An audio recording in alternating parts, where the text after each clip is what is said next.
اعوذ باللہ من الشیطان الرجیم، بسم اللہ الرحمن الرحیم۔ اسیران آل محمد کا قافلہ دربار یزید میں پہنچا۔ امام زین العابدین علیہ السلام کی گردن میں جو رسی ڈالی گئی تھی وہ حضرت زینب اور دوسری بیویوں کی گردنوں سے متصل کر کے نہایت زور سے باندھی گئی تھی تاکہ قیدی اپنے ہاتھ پاؤں بھی نہ ہلا سکیں، اور ایک جلاد کو مقرر کیا تھا جو باری باری ہر قیدی کو نہایت بے دردی کے ساتھ تعزیانے لگا رہا تھا۔ اسی کیفیت میں اولاد رسول کو 7 دروازوں سے گزار کر دربار یزید میں لے جایا گیا، لیکن یہ تمام باتیں کوفہ سے شام تک کا سفر، سرحائے شہداء اور اسیران آل محمد آل رسول کے لیے کسی طرح بھی مصائب کربلا سے کم نہ تھا۔ یہی وہ موقع ہے جہاں ہماری مخدومہ کو ان تمام ذمہ داریوں سے عہدہ برا ہونا تھا جو شہادت سید الشہداء کی بات آپ کے کاندھوں پر آ پڑی تھیں، جن میں کربلا کے پسماندگان کے حوصلوں کو مصائب کے مقابلے میں برقرار رکھنا، ننھے بچوں کی نگہداشت، حاکم وقت سے مکالمہ اور اس کے سامنے اعلان کلمت الحق جس سے اسے آنے والی دعوت انقلاب کا اندازہ ہو سکے۔ سرکار سید الشہداء علیہ السلام کے موقف کی حمایت اور سب سے زیادہ امام زین العابدین کی زندگی کا دفاع، جو اب امام وقت تھے، جن کی زندگی ہر لحظہ خطرے سے دوچار تھی، یہ سب باتیں شامل تھیں، اور ان سب کی ذمہ داری امیر المومنین علیہ السلام کی صاحبزادی کے سر پر تھی۔ جب ایک مقام پہ، جیسے کہ ہم بتا رہے تھے، کہ ایک شامی نے امام حسین علیہ السلام کی پیاری بیٹی کے اپنی کنیزی میں طلب کیا، تو علی قائمی اپنی کتاب میں کہتے ہیں کہ حضرت زینب سلام اللہ علیہ نے کہا کہ پیاری بھتیجی سکون کرو، ایسے کام کی کسی کو جرت نہیں۔ پھر بڑے دبدبے کے ساتھ اس شامی کی طرف رخ کیا اور فرمایا، او بے حیا، خاموش رہے، اللہ تعالی نے ہرگز اس بات کی اجازت نہیں دی کہ خاندان پیغمبر کے کسی فرد کو کسی کی کنیزی میں دے دیا جائے۔ تو اور تیرا امیر دونوں یہ طاقت نہیں رکھتے کہ ایسا کریں۔ اس دم یزید کو بڑا غصہ آیا، وہ غضبناک ہو کر بولا، میں سب کو اسی طرح بخش سکتا ہوں۔ جناب ثانی زہرا نے فرمایا، خدا کی قسم تو ہرگز ایسا نہیں کر سکتا، سوائے اس کے کہ تو دین اسلام اور ملت محمد صلی اللہ علیہ وآلہ وسلم سے خارج ہو جائے اور کسی اور دین و آئین میں داخل ہو جائے۔ یزید نے اپنے غصے کو ضبط کیا اور بولا، تیرا باپ اور بھائی دونوں دین سے خارج ہو گئے تھے۔ حضرت زینب سلام اللہ علیہ نے فرمایا، اے یزید، تو نے میرے باپ اور میرے بھائی کے دین سے ہدایت پائی ہے، تیرا دادا انہی کے ہاتھوں پر ایمان لا کر آزاد ہوا، تو میرے باپ کا آزاد کردہ ہے۔ یزید بولا، تم جھوٹ کہتی ہو۔ اس وقت ثانی زہرا نے سر اٹھایا اور فرمایا، ہم جھوٹ نہیں کہتے، رسول خدا کے اصحاب موجود ہیں اور فتح مکہ ان کی نظروں کے سامنے ہے، وہ جانتے ہیں کہ تیرا دادا قید ہوا تھا اور میرے نانا نے اسے آزاد کیا تھا۔ اے یزید، تو ایک ظالم اور بے حیا حکمران ہے۔ پورے دربار میں سناٹا چھایا ہوا تھا۔ اب یزید بھی خاموش ہو کر بیٹھ گیا اور شامی بھی بیٹھ گیا۔ ایک اور روایت میں ہے کہ جب شامی نے پوچھا، یہ لڑکی کون ہے، تو اسے بتایا گیا، یہ فاطمہ بنت حسین ہے۔ اس نے پوچھا، کیا وہی حسین جو پیغمبر خدا کی صاحبزادی فاطمہ کا فرزند ہے؟ کہا، ہاں یہ وہی ہے۔ تو اس نے چیخ کر کہا، اے یزید، تیرے باپ پر لعنت ہو، تو نے پیغمبر اکرم کی بیٹی کے بیٹے کو مار ڈالا اور اس کے خاندان والوں کو قیدی بنا دیا، میں تو سمجھا تھا یہ روم کے قیدی ہیں۔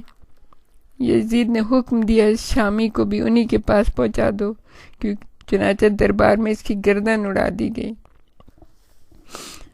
عزیزان گرامی، یہ وہاں پہ سب کچھ ہو رہا تھا، بی بی زینب سلام اللہ دیکھ رہی ہیں، اور جس وقت یزید نے یہ کہا کہ تمہارے باپ نے اور تمہارے بھائی نے دین اسلام میں کچھ نئی باتیں پیدا کی تھیں، اس وقت بی بی کے صبر و ضبط کی انتہا نہ رہی. جس وقت یزید نے یہ کہا کہ میرے حق کو تسلیم نہیں کیا، میں خدا کا بنایا ہوا حاکم ہوں اور حسین نے میری حق تلفی کی ہے، تو اس وقت بی بی نے کہا الحمدللہ رب العالمین، حمد و سپاس صرف اللہ تعالیٰ کے لیے مخصوص ہے جو عالمین کا پروردگار ہے. اللہ کی طرف سے درود و رحمت ہو اس کے رسول محمد صلی اللہ علیہ وآلہ وسلم اور ان کے تمام اہل بیت پر بھی. خداوند تعالیٰ نے سچ فرمایا ہے اور وہ اسی طرح فرماتا ہے، جو لوگ بدیوں کے مرتکب ہوئے وہ اپنے انجام کو پہنچے. جنہوں نے اللہ تعالیٰ کی آیات کو جھٹلایا اور ان کا تمسخر کیا. اے یزید، کیا تو گمان کرتا ہے ہمیں قید کر کے تو نے ہم پر آسمان و زمین کی فضا کو تنگ کر دیا ہے؟ کیونکہ تو نے ہمیں قید کر کے شہروں اور بازاروں میں پھرایا ہے. بی بی کا یہ خطبہ اتنا شاندار خطبہ ہے کہ یزید کا سر جھک گیا. پورے دربار میں ایک سناٹا چھایا ہوا ہے اور بی بی علی کی بیٹی اس طرح سے بول رہی ہیں کہ ایسا لگتا ہے گویا علی ابن ابی طالب خطاب کر رہے ہیں.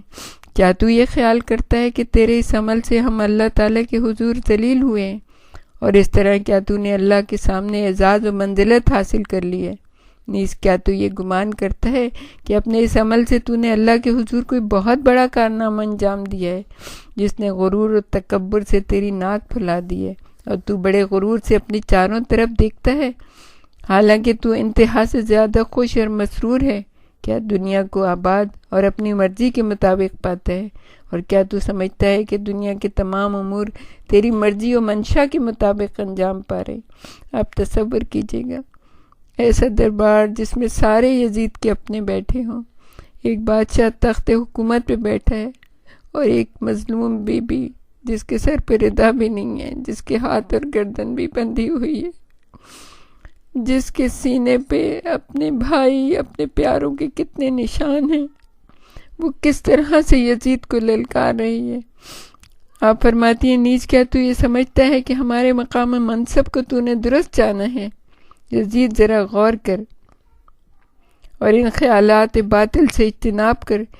کیا تو نے فرمان پروردگار عالم نہیں سنا جب وہ فرماتا ہے جو لوگ کفر اور بے دینی کے میدان میں قدم رکھتے ہیں وہ یہ گمان نہ کریں کہ جو مہلت ہم نے انہیں دی ہے وہ ان کے فائدے میں ہے، بلکہ ہم نے انہیں اس لیے مہلت دی ہے کہ انہیں اپنے گناہوں میں اضافے کی فرصت زیادہ سے زیادہ ملے، اور ذلیل کرنے والا عذاب ان کے لیے مہیا ہے.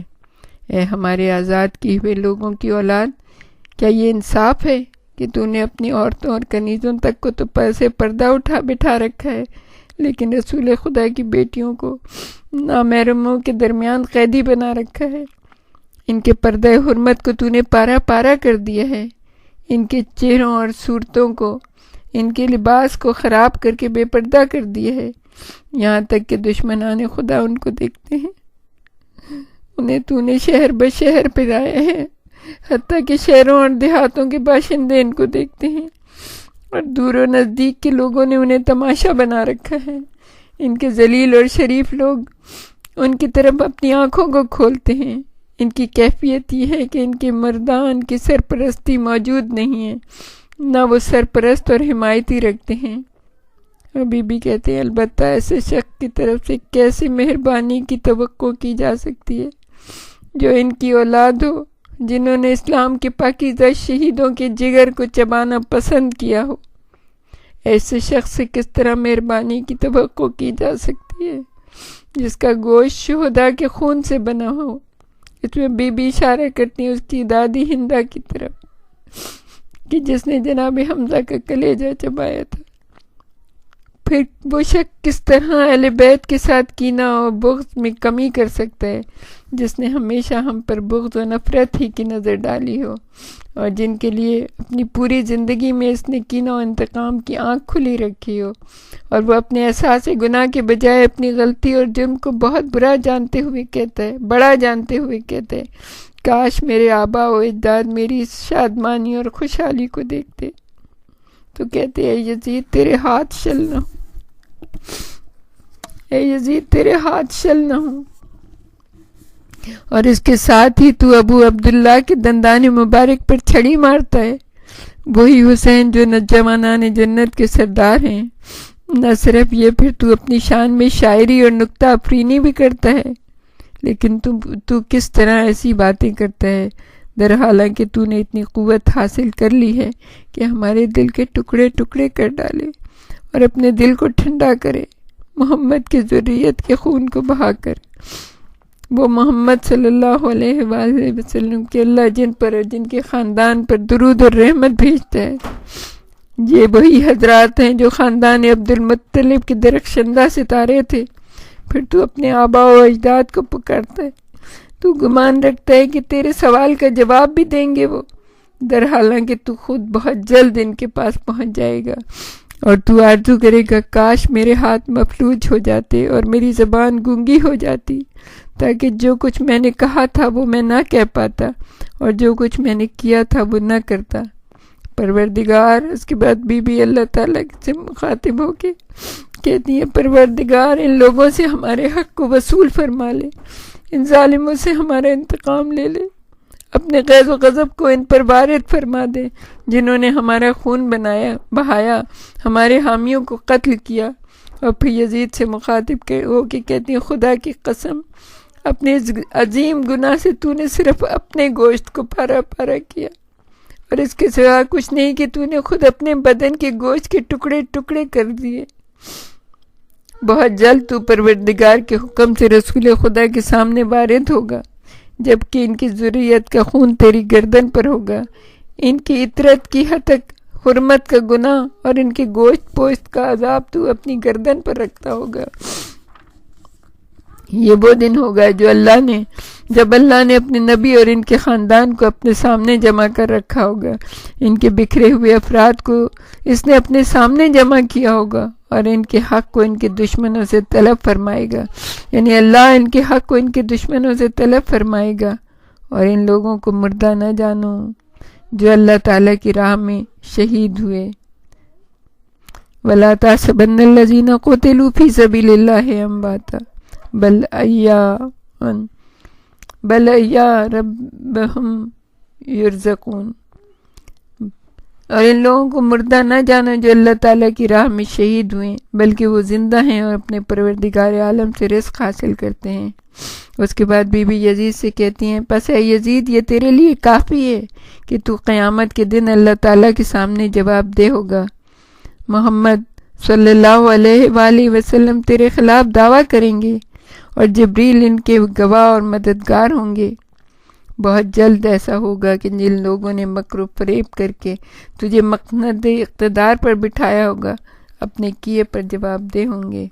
تجھے معلوم ہونا چاہیے کہ اس دن تیری کیفیت کیسی دردناک ہوگی، اور تجھ سے زیادہ بدبخت کون ہوگا۔ اس دن معلوم ہو جائے گا کہ کون زیادہ مجبور اور زیادہ شکست خوردہ ہے۔ یزید، افسوس کہ حوادث روزگار نے مجھے یہاں تک پہنچایا کہ میں تیری سیر اور تجھ سے مخاطب ہوں، لیکن میں تیری قوت و حیثیت کو حقیر جانتی ہوں، اس قدر ہمت رکھتی ہوں کہ یہ باتیں تیرے منہ پر کہوں، اور چاہتی ہوں کہ تجھے بہت زیادہ ذلیل کروں، لیکن کیا کروں، میری آنکھیں گریہ کناں ہیں، ہمارے قلوب ہمارے عزیزوں کے مرگ کے غم میں جل رہے ہیں۔ افسوس، صد افسوس، جو کچھ گزر گیا گزر گیا، اللہ تعالیٰ کی پاک اور نجیب جماعت کو مار ڈالا گیا، وہ بھی شیطان صرف جماعت کے ہاتھوں جو خود آزاد شدہ اسیر تھے۔ تم لوگوں کے ہاتھ ہمارے خون سے رنگے ہوئے ہیں، اور تمہارے منہ ہمارے گوشت بدن کو نگلنے کے لیے کھلے ہوئے ہیں۔ وہ پاک جسم جو ٹکڑے ٹکڑے اور بے سر ہیں، آندھیوں اور طوفانوں میں پڑے ہوئے ہیں۔ یہ کہہ کر بی بی تھوڑی دیر کے لیے خاموش ہوئی۔ آپ کا دل جل رہا تھا، آپ کے آنکھوں سے آنسو نکلنے کے لیے بےتاب تھے۔ وآخر دعوانا ان الحمدللہ رب العالمین۔